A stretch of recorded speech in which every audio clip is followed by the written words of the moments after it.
ونصلی علی رسولہ الکریم اما بعد۔ پارہ نمبر 8 سورۃ الاعراف، آیت نمبر 28۔ اعوذ باللہ من الشیطان الرجیم، بسم اللہ الرحمن الرحیم۔ وَإِذَا فَعَلُوا فَاحِشَةً قَالُوا وَجَدْنَا عَلَيْهَا آبَاءَنَا وَاللَّهُ أَمَرَنَا بِهَا قُلْ إِنَّ اللَّهَ لَا يَأْمُرُ بِالْفَحْشَاءِ أَتَقُولُونَ عَلَى اللَّهِ مَا لَا تَعْلَمُونَ۔ صدق اللہ العظیم۔ گزشتہ اسباق میں حضرت آدم علیہ السلام کی تخلیق اور پھر آپ کی جنت میں رہائش، پھر شیطان ابلیس کا سب سے پہلا حملہ جو حضرت آدم علیہ السلام پر کیا گیا، پھر اس کا نقصان جو حضرت آدم علیہ السلام کو ہوا کہ آپ کا جو جنت کا نورانی لباس تھا وہ ختم ہو گیا۔ اور کل کے سبق میں لباس کے متعلق اللہ تعالیٰ نے یہ بات ارشاد فرمائی کہ لباس انسان کے لیے بہت بڑا انعام ہے، جہاں پر یہ جسم کو چھپانے کا ذریعہ، وہیں پر لباس انسان کے لیے زینت اور خوبصورتی کا ذریعہ بھی ہے۔ اور اس کے بعد اللہ تعالیٰ نے فرمایا وَلِبَاسُ التَّقْوَى، لباس تقوی یہ سب سے بہترین لباس ہے۔ دوسرا لباس بھی انسان کے لیے ضروری، لیکن تقوی کا لباس یہ سب سے ضروری چیز ہے۔ اور آخر میں اللہ تعالیٰ نے یہ بات ارشاد فرمائی تھی کہ تم ہوشیار رہنا، جس طرح تمہارے جد امجد حضرت آدم علیہ السلام اور اماں حوا علیہ السلام، ان پر شیطان نے حملہ کر کے ان سے جنتی لباس چھین لیا تھا، اسی طرح تمہارے اوپر بھی حملہ آور ہوگا، اور تم الرٹ رہنا، تم خبردار رہنا، تم شیطان کو اپنا دشمن سمجھتے رہنا۔ شیطان کا کام ہے وسوسہ ڈالنا، مختلف طریقے سے، حیلے بہانے سے انسان سے کام کرواتا ہے۔ اور عجیب اتفاق یہ دیکھیں کہ شیطان جو بھی کام کروائے گا وہ اس وقت اس کو یہ نہیں کہے گا کہ یہ تو غلط کر رہا ہے، کبھی تو اس کے ذہن کے اندر یہ بات ڈالے گا کہ دیکھو یہ جو کام تم کر رہے ہو یہ تمہارے لیے بہترین ہے، یہ تمہاری عزت کے لیے ضروری ہے، یہ تمہارے لیے دنیا کے لیے ضروری ہے، تمہاری آخرت کے لیے ضروری ہے۔ اور کبھی اس کے ذہن کے اندر یہ بات ڈالی جائے گی کہ تمہاری خواہش پوری کرنے کے لیے یہ کام ضروری ہے۔ تو کبھی بھی یہ نہیں ہو سکتا کہ انسان ایک کام کو اسی موقع پر غلط سمجھے اور اس کو کر لے۔ پہلے غلط سمجھے گا، لیکن عین اس موقع پر جب انسان وہ کام کر رہا ہے اس وقت اس کے ذہن کے اوپر شیطان پردہ ڈال دے گا اور وہ کام کر گزرے گا۔ حضرت آدم علیہ السلام کے ذہن میں جب وسوسہ ڈالا تو قرآن پاک نے یہ بتایا کہ حضرت آدم علیہ السلام اللہ کا حکم بھول گئے اور غلطی ہو گئی۔ اور پھر اس کے بعد اللہ تعالیٰ نے کتنی آیات سے اسی لباس کے متعلق ہی ہمیں یہ بات سمجھا رہے ہیں کہ دیکھو لباس کا خیال رکھنا، سب سے پہلا وار جو انسان کے اوپر ہوا ہے وہ لباس کے اوپر ہی ہوا ہے، اس کا لباس چھین لیا گیا۔ وہاں پر شیطان نے حضرت آدم اور حضرت اماں حوا علیہ السلام کے سامنے قسمیں اٹھا دیں کہ میں تمہارا خیر خواہ ہوں۔ اور آج کے انسان کے سامنے بھی شیطان یہی بات ثابت کرتا ہے کہ دیکھو میں تمہارا خیر خواہ ہوں، تمہاری خوبصورتی اسی لباس میں ہے۔ عورت، اس کو جو لباس شریعت مطہرہ نے دیا، اس نے وہ لباس چھوڑ دیا اور اپنی خواہشات کے مطابق شیطان کا حکم پورا کرتے ہوئے ایک لباس تیار کر لیا۔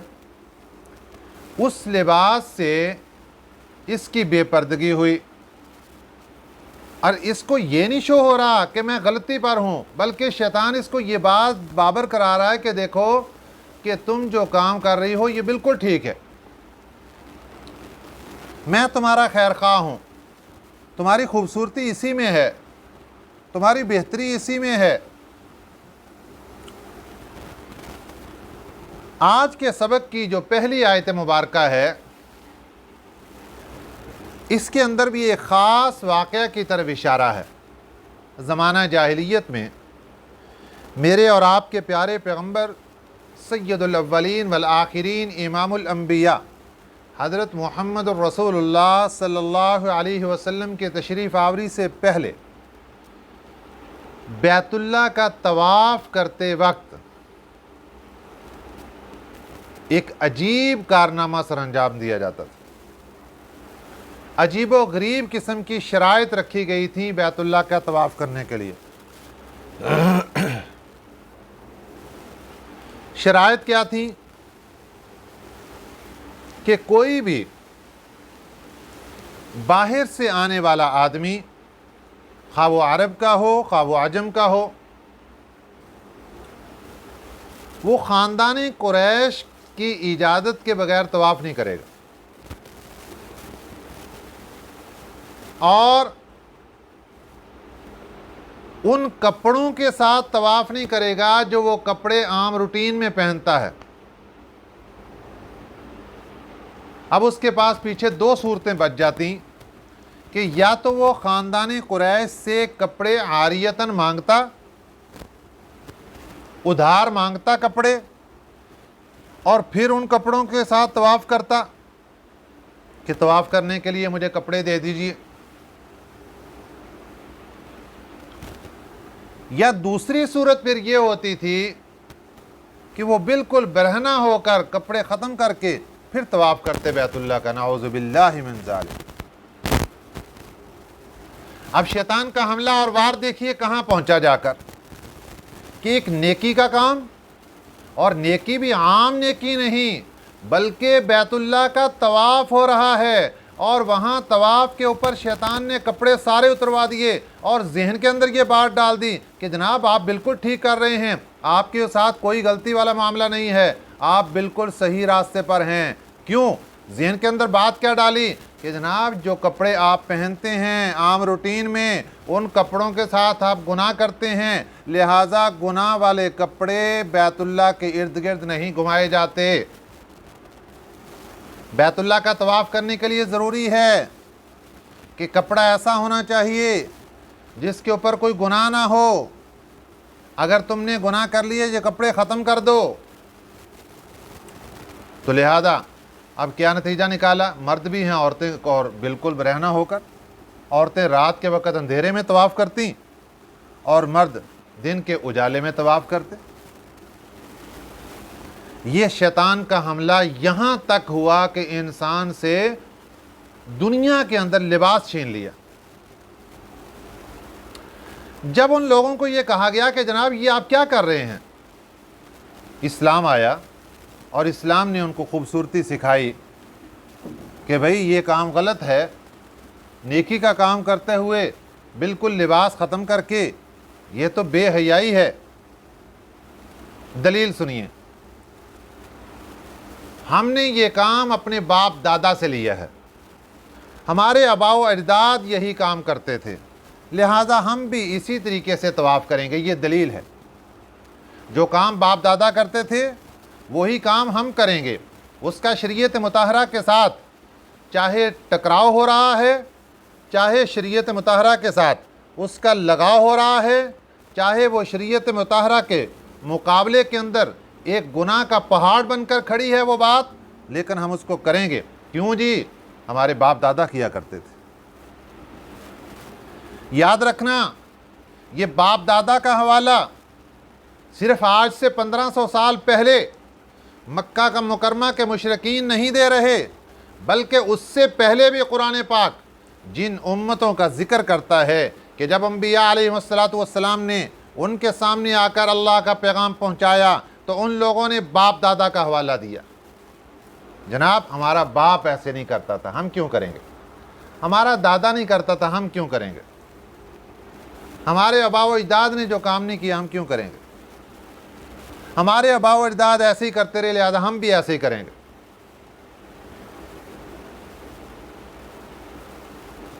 اب یہ تو بیہودہ دلیل تھی، اس کی تو کوئی ویلیو نہیں، یہ تو غلط ایسے باپ دادا کی طرف نسبت کر دی۔ قرآن پاک نے دوسرے مقامات پر اس کی وضاحت بھی فرمائی کہ دیکھو باپ دادا کا نام لیتے وقت یہ تو سوچا کرو باپ دادا غلطی پر تھے یا صحیح پر تھے۔ اگرچہ تمہارے باپ دادا غلطی پر ہوں لیکن باپ دادا کے پیروکار بن کے کھڑے ہو گئے۔ قرآن پاک نے سمجھایا انسان کو۔ اور یہاں پر دوسری دلیل، جب ان کو کہا گیا کہ جناب یہ کیا طریقہ ہے تمہارا کہ بیت اللہ کا طواف کر رہے ہو اور ننگے ہو کر طواف کر رہے ہو؟ ہمیں جی اللہ نے ایسے ہی حکم دیا ہے، نعوذ باللہ من ذالک۔ یہ دوسری دلیل، اللہ نے اس کا جواب دیا۔ پھر جب اللہ کی ذات کی طرف نسبت کی کہ اللہ نے ہمیں حکم دیا ہے، غلط بات اللہ کی طرف منسوب کر دی، اللہ نے اس کی تردید فرمائی۔ وَإِذَا فَعَلُوا فَاحِشَةً، جب وہ کرتے ہیں فاحشتاً، کوئی برا کام۔ اب کام کیا تھا؟ بیت اللہ کا طواف ہو رہا ہے، کام برا نہیں، کام اچھا تھا، بیت اللہ کا طواف کرنا نیکی کا کام تھا، لیکن اس کو فاحشہ، کتنا غلط لفظ اللہ تعالیٰ نے اس کے لیے بولا کہ غلط طریقہ کتنا غلط اختیار کر لیا گیا۔ بے حیائی، فاحشہ کا معنی بے حیائی، اس سے اوپر اور کیا بے حیائی ہوگی کہ بالکل برہنہ ہو گئے۔ اس لیے اللہ تعالیٰ نے اس لفظ کے ساتھ ان کو سمجھایا، وَإِذَا فَعَلُوا فَاحِشَةً، جب وہ کرتے ہیں برا کام۔ قالوا، کہتے ہیں، وجدنا علیہا، ہم نے پایا ہے اسی پر، آباءنا، اپنے باپ دادا کو، ہم نے اسی پر اپنے باپ دادا کو پایا، لہذا ہمارے پاس یہ دلیل ہے، باپ دادا کا عمل ہمارے اوپر دلیل ہے کہ جو باپ دادا نے کیا ہم وہی کام کریں گے۔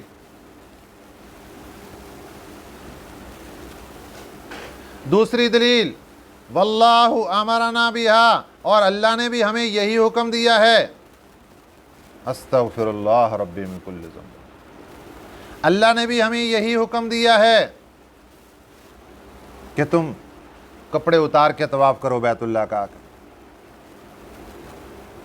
اللہ نے اس کا جواب دیا، قل، فرما دیجئے، ان اللہ لا یأمر، بے شک اللہ تعالیٰ حکم نہیں دیتے، بالفحشاء، برے کام کا۔ یہ تو برا کام کر رہے ہو، یہ تو بے حیائی کر رہے ہو، اور اللہ کی ذات برے اور بے حیائی بے حیائی کے کام کا حکم نہیں دیتی۔ اتقولون علی اللہ، کیا تم بولتے ہو اللہ کے بارے میں، ما لا تعلمون، جس کا تمہیں کوئی علم ہی نہیں، تم نے ایسے ہی اللہ کا نام لے دیا، باپ دادا کو کرتے دیکھا، ان کا نام تو لے دیا لیکن اللہ کی طرف ایسے ہی نسبت کر دی۔ اتقولون، کیا تم کہتے ہو، علی اللہ، اللہ کے متعلق، ما لا تعلمون، جس کا تمہیں کوئی علم ہی نہیں، ایسے ہی اللہ کا نام لے دیا کہ اللہ نے بولا ہے کہ ایسے کرو۔ اللہ نے کیا کہا ہے، کیسے کرنا ہے؟ قل، فرما دیجئے، امر ربی بالقسط، ہمارا حکم دیا ہے، ربی، میرے رب نے، بالقسط، انصاف کا، میرے رب نے انصاف کا حکم دیا ہے، اور انصاف کا تقاضا یہ نہیں ہے کہ انسان کپڑے اتار کر بیت اللہ کا طواف کرے، انصاف کا تقاضا یہ ہے کہ انسان اپنی فطرت کے اوپر رہتے ہوئے بیت اللہ کا طواف کرے۔ وَأَقِیمُوا وُجُوهَکُمْ، اور سیدھے رکھو اپنے چہرے کو، عند کل مسجد، یہاں مسجد سے مراد نماز ہے، ہر نماز کے وقت سیدھا رکھو اپنے چہرے کو، ہر نماز کے وقت۔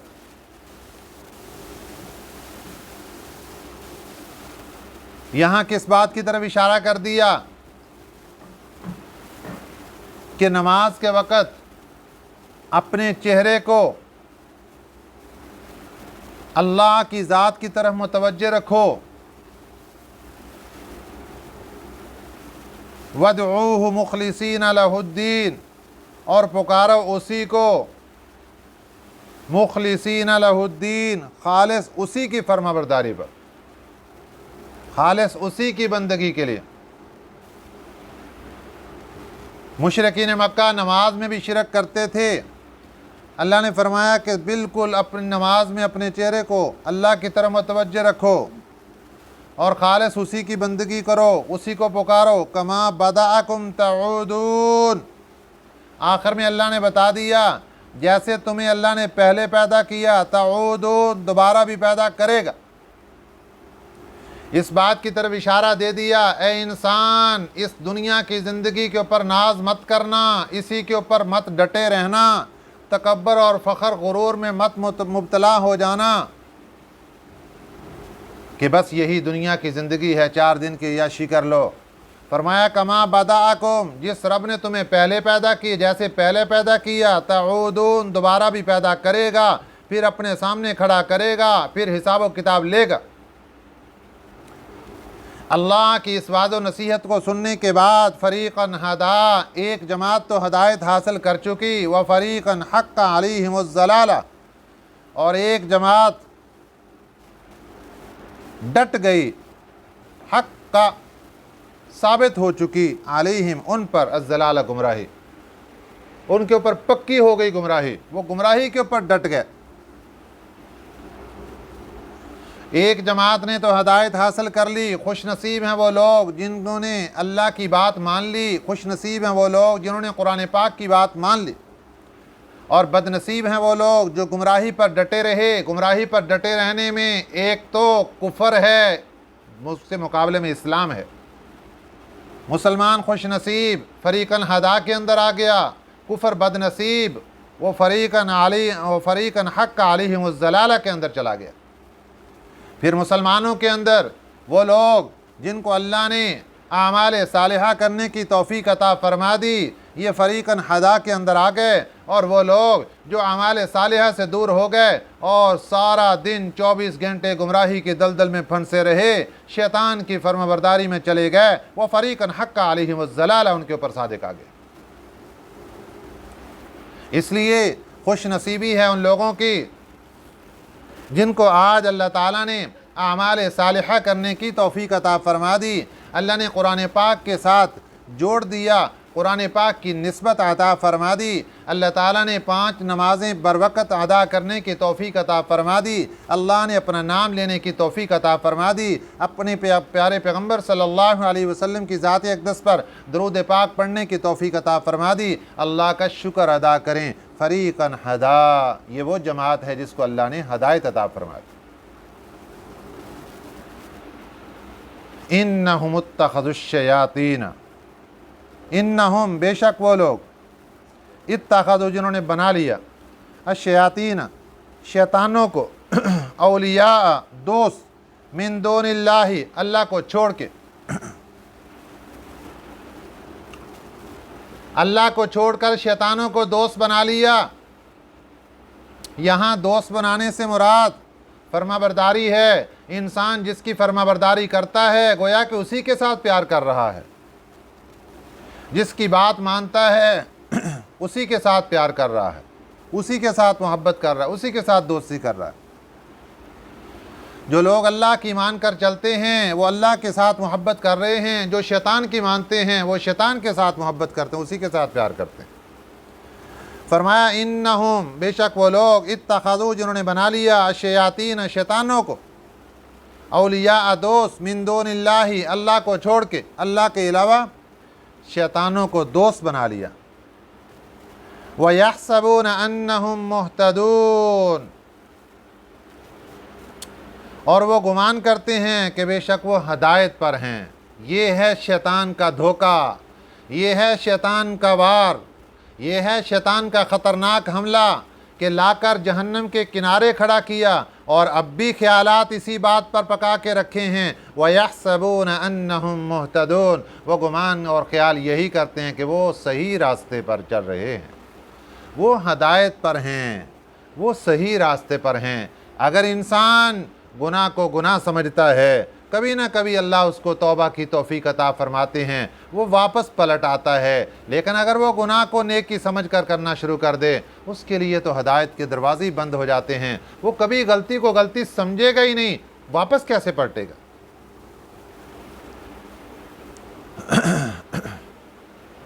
تو ایک جماعت ہدایت والی، ایک جماعت گمراہی پر چلنے والی، جو جماعت گمراہی پر چلنے والی ہے یہ وہ جماعت ہے انہم اتخذوا الشیاطین اولیاء من دون اللہ، جنہوں نے اللہ کو چھوڑ کر شیطانوں کو اپنا دوست بنا لیا ہے، اور وَيَحْسَبُونَ أَنَّهُمْ مُهْتَدُونَ، اور یہ گمان کرتے ہیں کہ ہم صحیح راستے پر چل رہے ہیں۔ اللہ تعالی ہمیں صحیح سمجھ نصیب فرمائے اور قرآن پاک کی نسبت کو پکا رکھنے کی توفیق عطا فرمائے، اور قرآن پاک کے ایک ایک حکم پر عمل کر کے اس کے مطابق زندگی گزارنے کی توفیق عطا فرمائے۔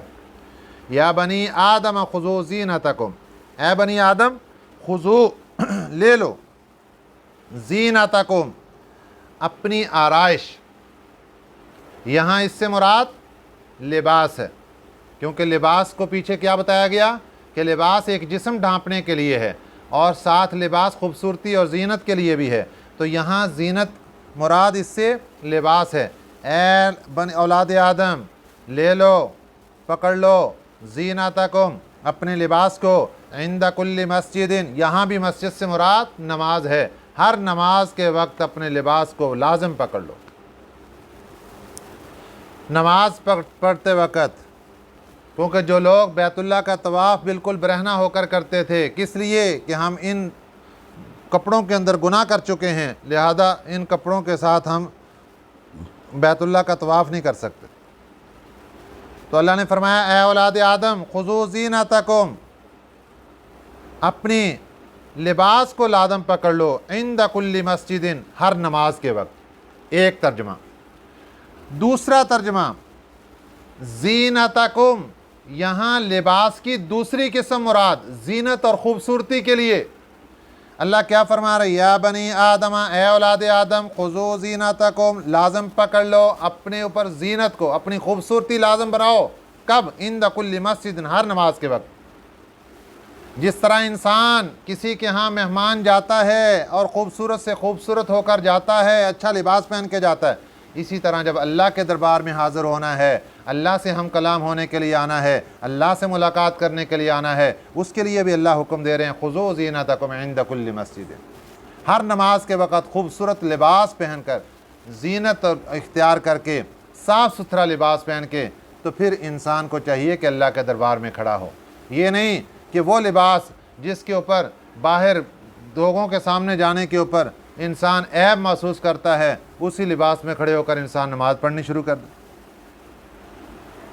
وَكُلُوا وَاشْرَبُوا وَلَا تُسْرِفُوا، یہ حکم آیا ہے وَكُلُوا اور کھاؤ، وَاشْرَبُوا اور پیو، وَلَا تُسْرِفُوا اور اسراف مت کرو۔ یہ حکم آیا ہے کہ زمانہ جاہلیت میں جب لوگ حج کرنے کے لیے جاتے تو کھانا اور پینا بند کر دیتے تھے، حج کے ایام میں کھانا پینا بند کر دیتے۔ دیکھیں کیسے برے برے اعمال، الٹے سیدھے اعمال اپنے اوپر لازم کیے۔ کس لیے نہیں کھا پی رہے؟ ہم نیک اعمال کر رہے ہیں تو کھانے کی طرف توجہ نہیں کرنی۔ اللہ نے فرمایا کولو وکلو اور کھاؤ، واشربو اور پیو، ولا تسرفو، ہاں اسراف نہ کرو، حد سے تجاوز نہ کرو، ولا تسرفو، حد سے تجاوز نہ کرو، انہ لا یحب المسرفین، بے شک اللہ تعالیٰ اسراف کرنے والوں کو پسند نہیں فرماتے۔ تو انسان کو کھانے کی اجازت ہے، لیکن اتنا کھانا کھا لینا کہ جس سے انسان خود اٹھ کے چلنا پھرنا شروع کر دے، یہ ہے انسان کے لیے ضروری، اور پھر اتنا کھا لینا کہ جس سے انسان کے لیے خود چلنا مشکل ہو جائے، یہ انسان کے لیے درست نہیں ہے، یہ اس کے لیے بیماری ہے، اس کے معدے کے لیے نقصان ہے۔ اور اس کو جسمانی طور پر بھی نقصان ہے اور عبادت اور بندگی کے لیے بھی نقصان ہے، جس طرح رمضان المبارک میں افطاری کے موقع پر کرتے ہیں۔ تو یہاں پر مفسرین اکرام نے 8 مسائل نکالے ہیں اس آیت کے آخری حصے سے۔ پہلے نمبر پہ کہ کھانا پینا ضرورت کے مقدار کھانا یہ فرض ہے، کیونکہ قرآن نے کہا کلو وشربو۔ اگر کوئی انسان ضرورت کی مقدار بھی کھانا نہیں کھاتا، فرض پورا نہیں کرتا تو گناہ گار ہوگا۔ اگر مر جاتا ہے بھوکا تو یہ گناہ گار اور مجرم ہوگا۔ نمبر 2، جب تک کسی چیز کی حرمت کے بارے میں شرعی دلیل نہ ہو جائے تو وہ چیز حلال ہی سمجھی جائے گی۔ تیسرا، جن چیزوں کو اللہ اور اس کے رسول صلی اللہ علیہ وسلم نے منع قرار دے دیا اس کا استعمال اسراف میں آئے گا اور ناجائز ہوگا۔ نمبر 4، جو چیزیں اللہ تعالیٰ نے حلال کر دیں ان کو حرام سمجھنا یہ گناہ ہوگا۔ 5ویں نمبر پہ پیٹ بھر جانے کے بعد بھی کھاتے رہنا اور اتنا کھانا کہ انسان حرکت نہ کر سکے بعد میں، یہ ناجائز ہے۔ اور 6 نمبر پر اتنا کم کھانا کہ جس سے کمزوری ہو جائے اور واجبات اور فرائض پر بھی قدرت باقی نہ رہے، یہ بھی درست نہیں ہے۔ 7ویں نمبر پر ہر وقت کھانے پینے کی فکر میں لگے رہنا، یہ بھی اسراف ہے۔ 8ویں نمبر پر جب کسی کو کوئی چیز چاہے اور اسی وقت اس کے لیے انتظام کر کے اس کو کھانا پینا شروع کر دینا کہ خواہشات پوری ہو رہی ہیں، جو چیز خواہش میں آ رہی اسی وقت، تو خواہشات کا دروازہ بھی 24 گھنٹے کھلا رکھنا یہ بھی اسراف کے اندر آتا ہے۔ ہاں، کبھی انسان اس کی مان لے خواہشات کی اور کبھی اس کو جواب دے دے کہ بھئی تھوڑا سا صبر کرو، ہر وقت تو نہیں مانی جاتی، اور کبھی انسان اس کی مان لے، 50-50 کر کے چلتا رہے گا تو ٹھیک رہ جائے گا، اور اگر ہر وقت اس کی مان لے گا تو یہ بھی اسراف کے اندر آئے گا۔ یہ 8 مسائل ہیں جو اس آخری آیت مبارکہ سے کلو وشربو سے علماء مفسرین نے نکالے ہیں۔ اللہ تعالی ہمیں ان پر عمل کرنے کی توفیق عطا فرمائے، آمین۔ وما علینا الا البلاغ المبین۔